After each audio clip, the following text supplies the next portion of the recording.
Selamat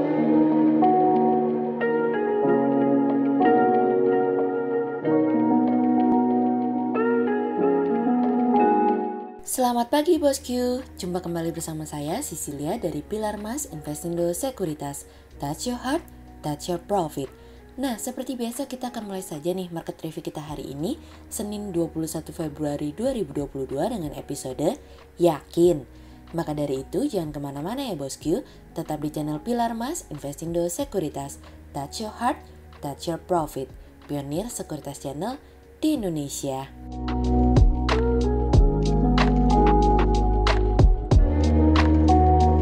Seperti biasa kita akan mulai dari Global Economics Calendar. Ada berita dari US Existing Home Sales yang naik dari sebelumnya 6,09 M menjadi 6,50 M.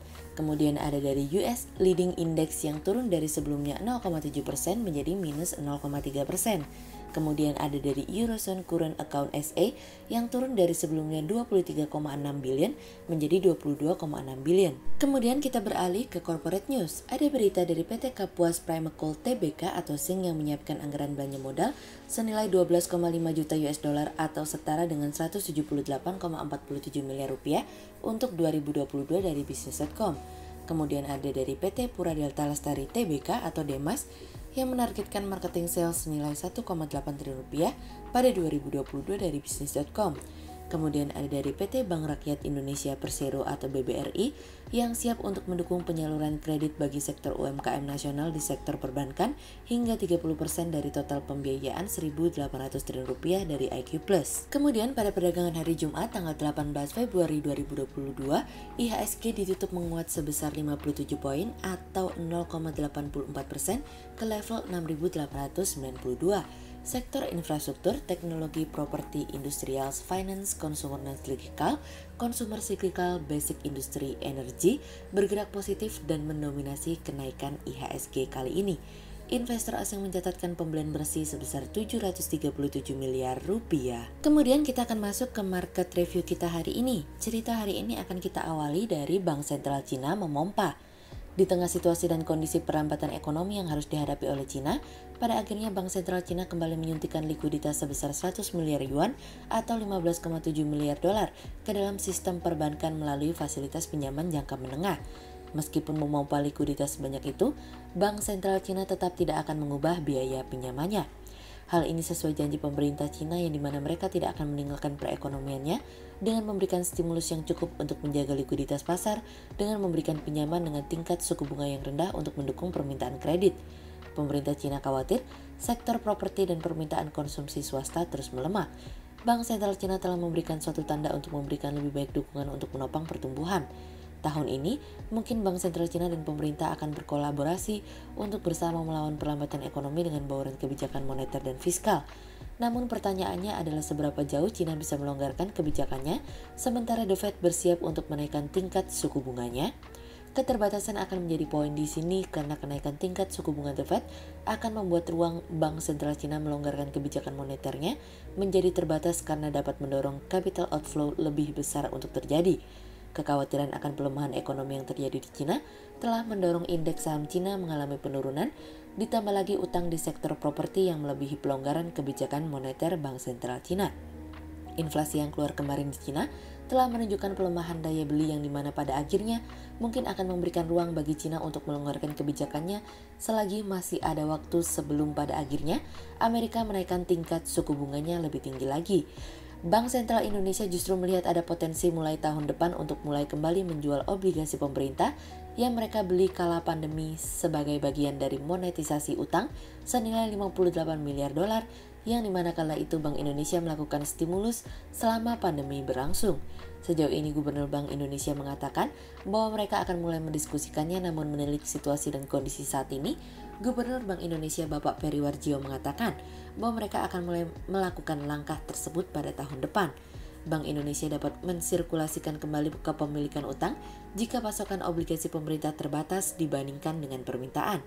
Bank Indonesia juga dapat menjual atau mensirkulasikan kembali melakukan reverse repurchase arrangement. Waktu itu pembagian utang antara pemerintah dan Bank Indonesia memungkinkan Bank Indonesia dapat secara langsung membeli obligasi senilai 836,6 triliun rupiah atau 58 miliar dolar selama kurun waktu 3 tahun. Meskipun memang secara pilihan program tersebut memang penuh dengan kontroversi karena dapat menghilangkan investor asing yang dimana memicu independensi kebijakan. Namun melihat hal ini merupakan salah satu langkah di mana memang tujuan pemerintah adalah mengurangi porsi kepemilikan asing agar volatilitas pergerakan pasar obligasi menjadi lebih terbatas. Berbicara mengenai apakah mungkin Bank Indonesia menaikkan tingkat suku bunganya tatkala The Fed menaikkan tingkat suku bunganya, Gubernur Bank Indonesia hanya menjawab bahwa Indonesia telah berjanji untuk mempertahankan tingkat suku bunganya pada rekor terendahnya kecuali inflasi mengalami kenaikan, yang dimana inflasi berpotensi mengalami kenaikan pada kuartal 3 hingga kuartal 4, atau jika ketidakstabilan keuangan memerlukan tindakan preemptif. Bank Indonesia dalam pertemuan para Menteri Keuangan dan Gubernur Bank Sentral G20 di Jakarta, Bank Sentral Indonesia mengatakan bahwa mereka meminta rekan-rekan bank sentral lainnya untuk mengkoordinasikan pelonggaran stimulus mereka dan memperingatkan mereka bahwa pengetatan kebijakan moneter yang tiba-tiba dan tidak dikomunikasikan dapat melepaskan volatilitas ke dalam pasar emerging market. Bank Indonesia sendiri telah menyiapkan rencana untuk memberikan fleksibilitas imbal hasil yang lebih besar untuk memastikan obligasi Indonesia tetap menarik bagi investor asing. Salah satu yang dilakukan oleh Bank Indonesia adalah dengan mengurangi perannya pada saat lelang obligasi, yang dimana hal ini memberikan ruang bagi Kementerian Keuangan untuk dapat menerima imbal hasil yang lebih tinggi. Bank Indonesia sendiri pun mengatakan bahwa rupiah akan tetap menguat di masa yang akan datang, karena ekspor yang kuat, perbedaan imbal hasil obligasi yang menarik antar negara, dan komitmen Bank Sentral Indonesia untuk menjaga stabilitas nilai tukar. Dan untuk saat ini semua faktor sangat positif untuk mata uang Indonesia. Tentu pertanyaannya adalah, apakah Bank Indonesia dapat bertahan di tengah tingkat suku bunga rendah meskipun The Fed menaikkan tingkat suku bunga hingga 4 kali tahun ini? Kemudian cerita selanjutnya datang dari G20. Pembiayaan berkelanjutan untuk perubahan iklim menjadi salah satu agenda prioritas pada jalur keuangan. Hal tersebut diungkapkan oleh Menteri Keuangan pada presidensi G20. Menteri Keuangan kembali mengingatkan, tantangan akibat perubahan iklim akan lebih berat dibandingkan dampak pandemi yang dirasakan saat ini. Dukungan kelompok negara G20 tak semata mencakup upaya merumuskan langkah untuk mengurangi emisi karbon, tetapi juga bagaimana dukungan dari sisi pembiayaannya. Perlu menemukan cara untuk meningkatkan dan mengarahkan lebih banyak pembiayaan investasi dan teknologi berkelanjutan yang memfasilitasi aksi iklim, sehingga perlu berkomitmen untuk transisi yang adil dan terjangkau. Isu perubahan iklim ini masuk dalam 6 agenda prioritas pertemuan jalur keuangan presidensi G20 Indonesia melalui tema keuangan berkelanjutan. Gubernur Bank Indonesia Peri Warjio mengatakan, negara-negara perlu membangun kembali perekonomian menuju pemulihan yang hijau dan berkelanjutan. Ia menyadari bahwa setiap negara memiliki kapasitas dan kecepatan yang berbeda-beda dalam menangani masalah perubahan iklim ini. Ini mencakup masalah pembiayaan, teknologi, dan pengetahuan untuk bergerak menuju transisi yang adil.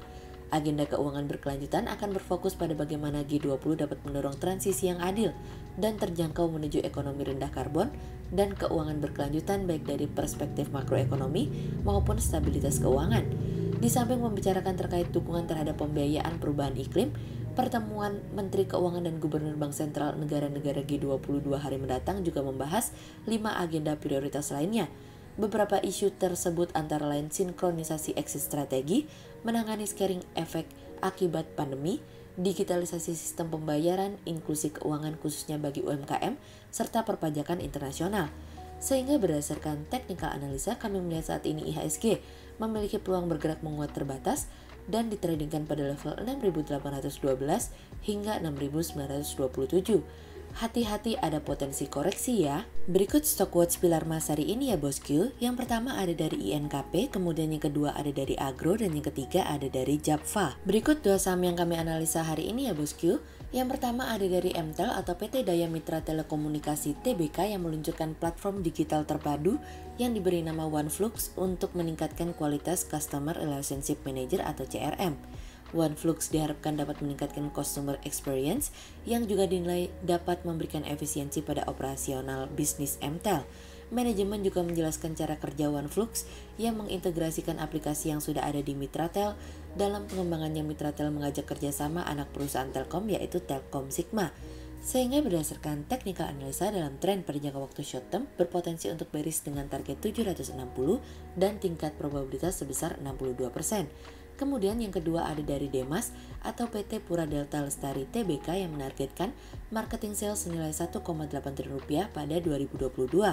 Target marketing sales tersebut ditopang oleh penjualan lahan industri yang terus meningkat sejak tahun 2021, di samping penjualan lahan atau produk hunian dan komersial. Berdasarkan data historis, target tersebut naik 2,27% dari pendapatan pra-penjualan atau marketing sales senilai 1,76 triliun rupiah pada 2021.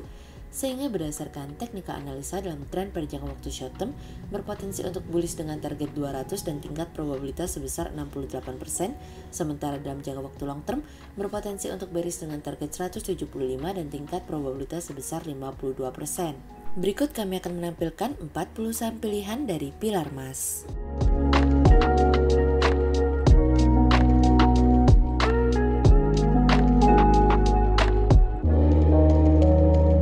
Sekian untuk review market kita kali ini ya bosku. Untuk info lebih lengkapnya bosku bisa download PDF dengan klik link di bawah video ini, atau bisa juga dengan langsung akses ke website kami di www.pilarmas-investindo.co.id. Dan jangan lupa untuk selalu jaga kesehatan buat para bosku ya.